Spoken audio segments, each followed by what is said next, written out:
something that wasn't disappointing. Phantom Thread.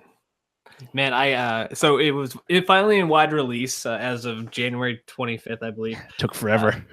Which I forgot that it finally got to wide release that weekend because it had just been coming out so slowly. I was like, oh, it has already been out by now.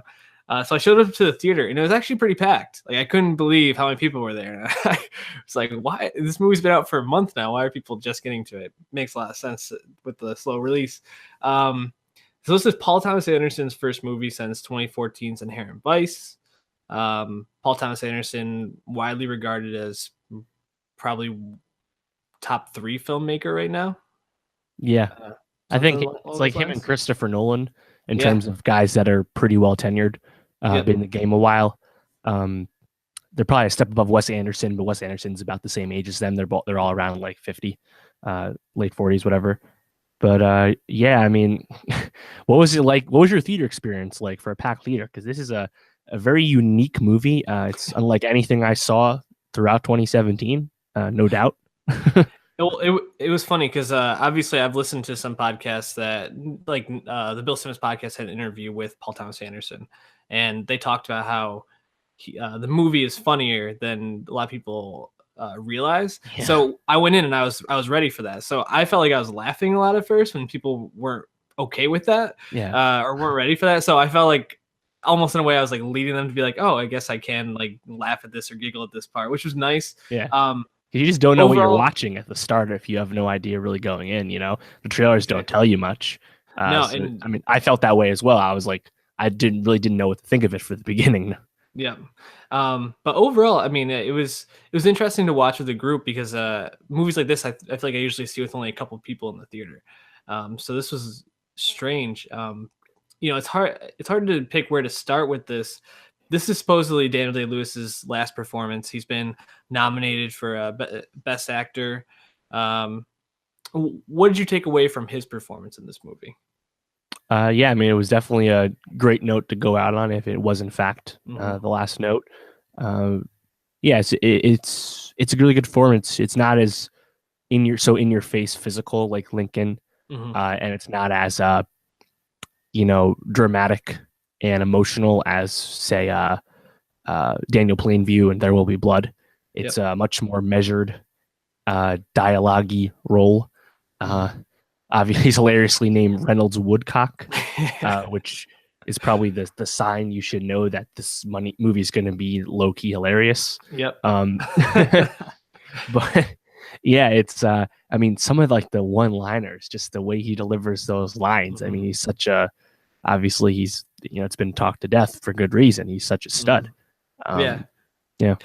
More than anything, like I think it was K. Austin Collins wrote about this for The Ringer, but he talked about like his hands in the movie. I thought his posture really was like so perfect, like the way he would like just sit and like look at things or like stand as he's like thinking about a dress.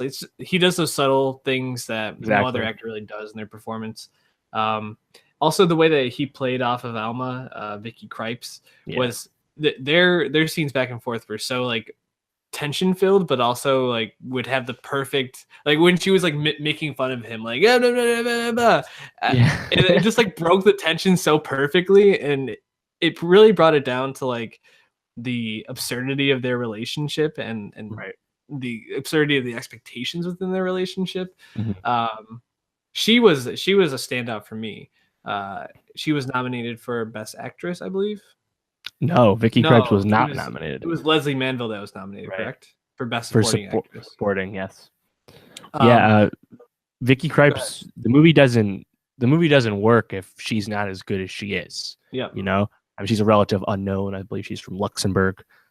So, her performance, because she has to play off Daniel Day-Lewis in effectively every scene, that she's in.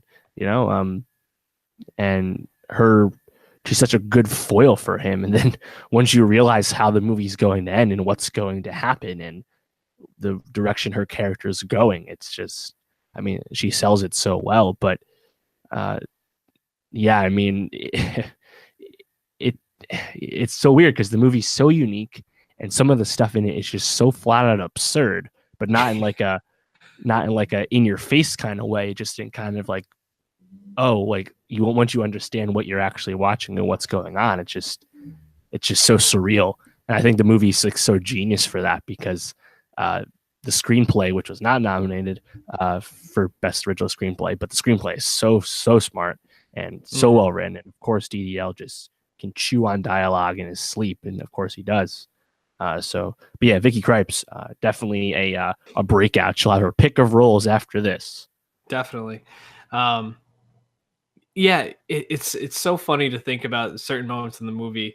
Like I particularly go back to kind of like the final dinner scene between Daniel Day-Lewis and Vicky Krieps, and just like how much is said without them actually like saying or even really doing anything. Like the way he like holds the fork towards her, or just like stares at her, and then like breaks into that smile, like of like recognition and of acceptance and happiness of the way that she's decided to handle their relationship is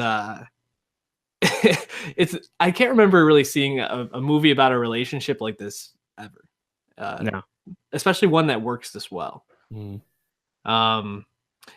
We should probably touch on Leslie Manville, since she is nominated for Best Supporting Actress. The old so-and-so. Yeah, Cyril Woodcock, which Cyril, I haven't heard that name since a James Bond movie. What? But yeah, she was great. She plays such a important but also like low key role in the movie. I feel like reserved.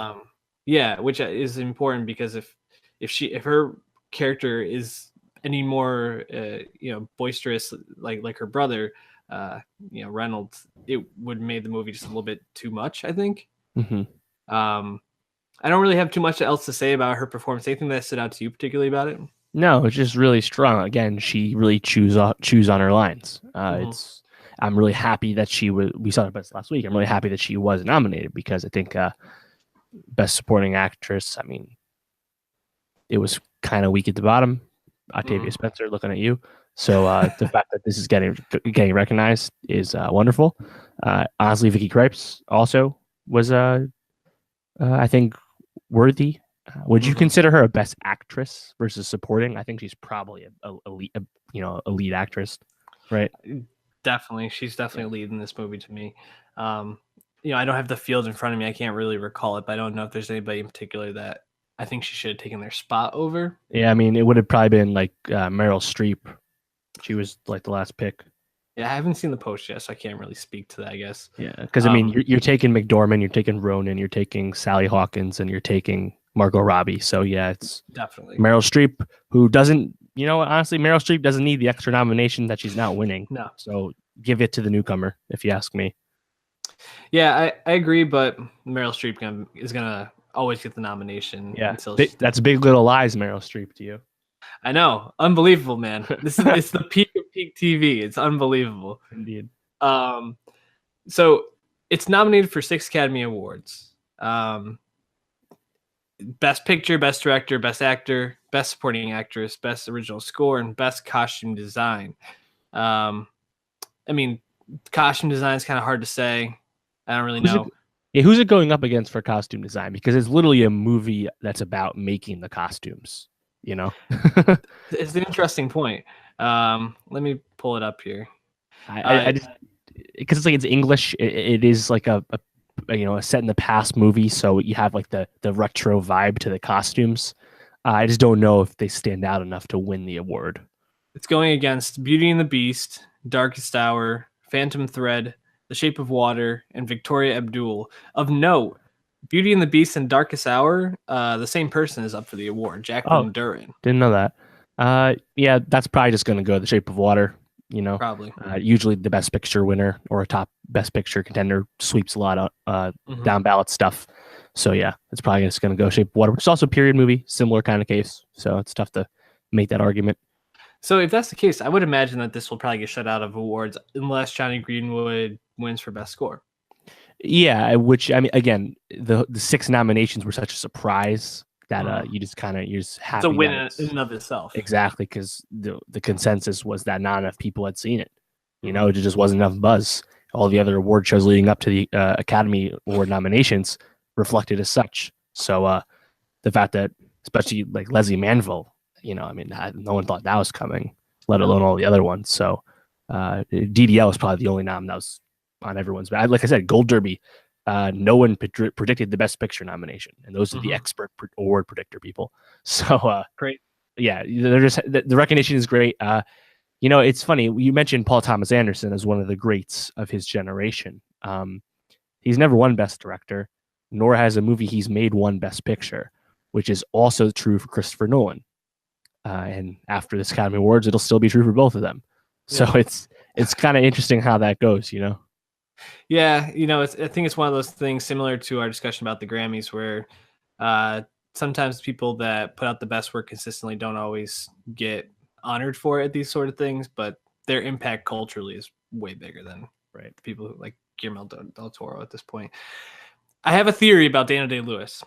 So about like 3 years ago, when this movie was starting to like come about, people were saying like, oh, Daniel Day-Lewis probably gonna be his last movie. He wants to just like make clothes in London now. And I was like, what? Just make clothes in London? But he was obviously just preparing for this shit.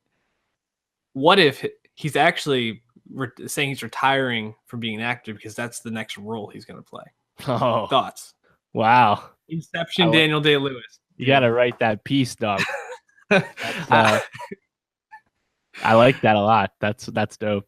I mean, it'd probably be his favorite like method acting experience ever. Just getting to be lazy. It's like Daniel Day-Lewis acting in Birdman. Yeah, exactly. I'd be down for that. I mean, I hope this isn't his last performance. My money would be that it's not. He's what, 60? But if he's it not is, that old. No, he's not that old, and he's so selective. I can see him in a couple of years wanting to come back and do a role with a director he feels is important or has a good piece. Mm-hmm. So we'll see. But overall, if this is it, Daniel Day-Lewis, great career and a great last movie to go out on.